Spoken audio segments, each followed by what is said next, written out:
ইতিহাসের এক অদ্ভুত সন্ধিক্ষণে দাঁড়িয়ে মধ্যপ্রাচ্য। একদিকে ইসরায়েলের আকাশ জুড়ে ইরানি ক্ষেপণাস্ত্রের গর্জন, অন্যদিকে পারস্য উপসাগরের নীল জলরাশিতে মার্কিন যুদ্ধজাহাজের ভিড়। ওয়াশিংটন পোস্টের সাম্প্রতিক প্রতিবেদন অনুযায়ী পেন্টাগন এখন কেবল আকাশপথের হামলায় সীমাবদ্ধ থাকতে চাইছে না। তারা পরিকল্পনা করছে ইরানের মাটিতে সরাসরি বুট রাখার, অর্থাৎ একটি সীমিত মেয়াদের স্থল অভিযানের ব্লুপ্রিন্ট এখন মার্কিন প্রেসিডেন্ট ডোনাল্ড ট্রাম্পের টেবিলে। কিন্তু প্রশ্ন হলো, আমেরিকা কি সত্যি সামরিক শক্তিতে ইরানকে চূর্ণ করতে যাচ্ছে, নাকি তেহরানের সুনিপুণভাবে পেতে রাখা কোনো এক দীর্ঘমেয়াদী ফাঁদে পা দিতে চলেছে হোয়াইট হাউস?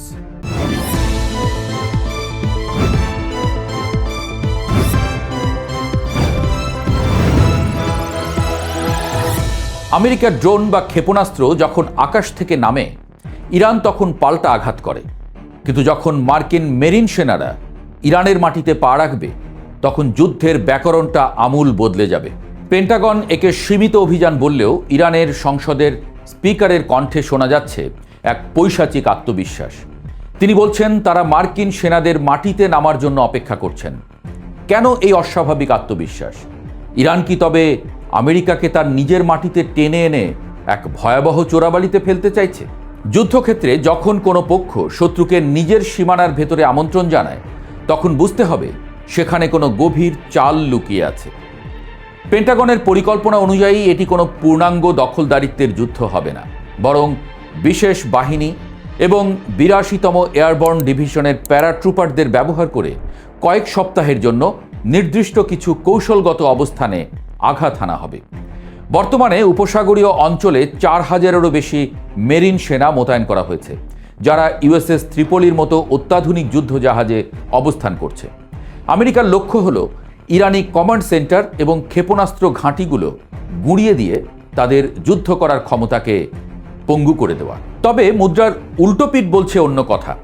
ইরানের রাজনৈতিক এবং সামরিক নেতৃত্ব এই সম্ভাব্য স্থল অভিযানকে দেখছে একটি সুবর্ণ সুযোগ হিসেবে।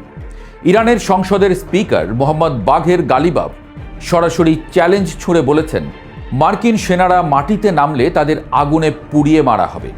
এই বক্তব্যের পেছনে কেবল ফাঁকা আওয়াজ নেই, আছে কয়েক দশকের সামরিক প্রস্তুতি। ইরান জানে আকাশ যুদ্ধে আমেরিকার প্রযুক্তির সঙ্গে পাল্লা দেওয়া কঠিন, কিন্তু গেরিলা যুদ্ধে বা নিজ ভূমিতে সম্মুখ সমরে তারা বিশ্বের যে কোনো বাহিনীকে নাকাল করার ক্ষমতা রাখে। ভিয়েতনাম বা আফগানিস্তানের ইতিহাস আমাদের বলে, মার্কিন বাহিনী যখনই কোনো অচেনা ভূখণ্ডে পা রেখেছে, তখনই তারা এক দীর্ঘস্থায়ী যুদ্ধের চোরাবালিতে আটকে গেছে। ইরান সম্ভবত ঠিক সেই ফাঁদটাই পেতেছে। পেন্টাগনের এই উচ্চাভিলাষী পরিকল্পনার সবচেয়ে দুর্বল জায়গাটি হল ইরানের ভৌগোলিক জটিলতা। আকাশ থেকে ড্রোনের মাধ্যমে লক্ষ্যবস্তু শনাক্ত করা এক জিনিস, আর ইরানের এব্রোথেব্রো জাগরোস পর্বতমালার ভেতর দিয়ে কয়েক হাজার সেনার এগিয়ে চলা সম্পূর্ণ অন্য জিনিস। ইরান গত কয়েক দশক ধরে তাদের অধিকাংশ সামরিক গুরুত্বপূর্ণ স্থাপনা এবং পারমাণবিক ল্যাবরেটরি তৈরি করেছে মাটির গভীরে, যা আধুনিক বাংকার বাস্টার বোমার নাগালের বাইরে। ফলে মার্কিন সেনাদের যদি এই লক্ষ্যবস্তুগুলো ধ্বংস করতে হয়, তবে তাদের পাহাড়ের গুহায় গুহায় ঢুকে লড়াই করতে হবে।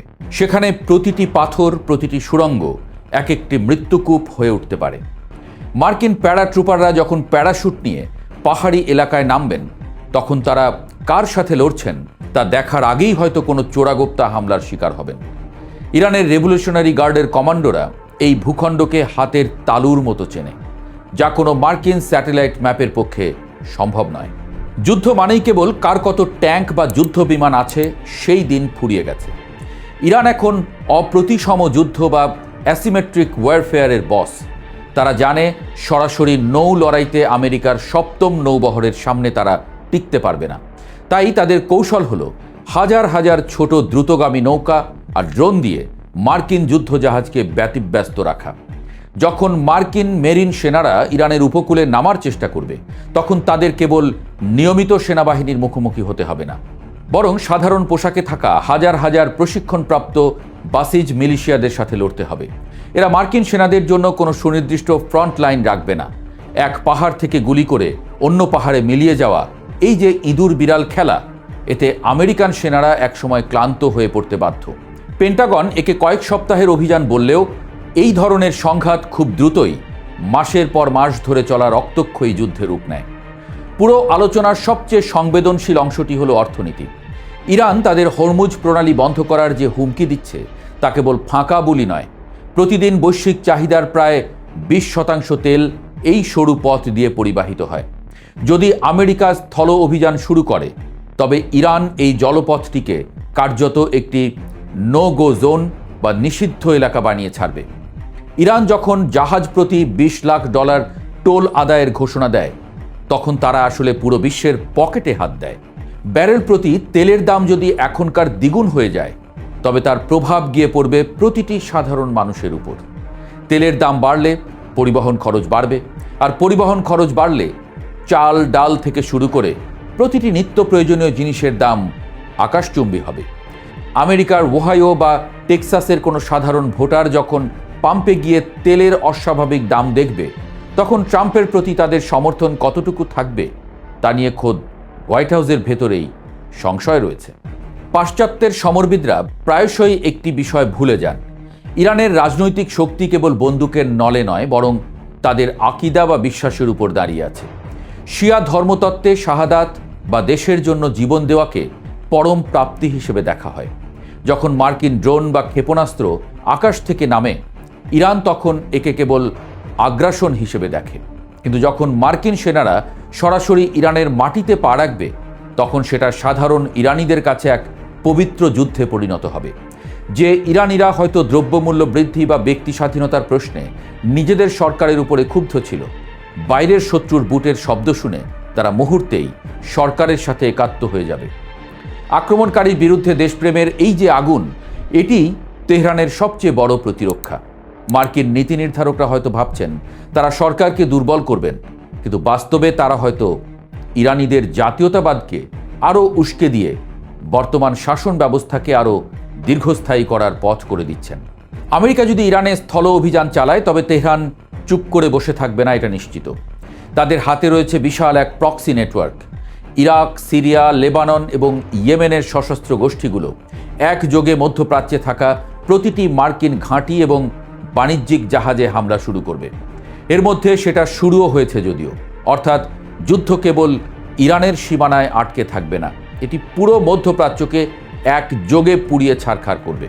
সৌদি আরব বা আমিরাতের তেল স্থাপনাগুলো ইরানি ড্রোনের নিশানায় পড়লে বিশ্ব অর্থনীতিতে যে ধস নামবে তা সামলানোর ক্ষমতা ট্রাম্প প্রশাসনের নেই বললেই চলে। ইরান সম্ভবত ঠিক এই বহুমুখী সংকটের ফাঁদটাই পেতেছে।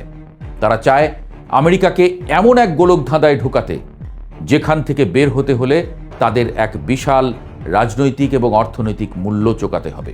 প্রেসিডেন্ট ডোনাল্ড ট্রাম্প সবসময় বিজয়ী হিসেবে নিজেকে দেখতে ভালোবাসেন, কিন্তু ইরানের এই মরুভূমি আর পাহাড়ের গোলকধাঁধায় বিজয় খুব আপেক্ষিক একটি শব্দ। আমেরিকা হয়তো অনেক এলাকা গুঁড়িয়ে দেবে, অনেক স্থাপনা ধ্বংস করবে, কিন্তু দীর্ঘমেয়াদে তারা কি ইরানকে নিয়ন্ত্রণে রাখতে পারবে?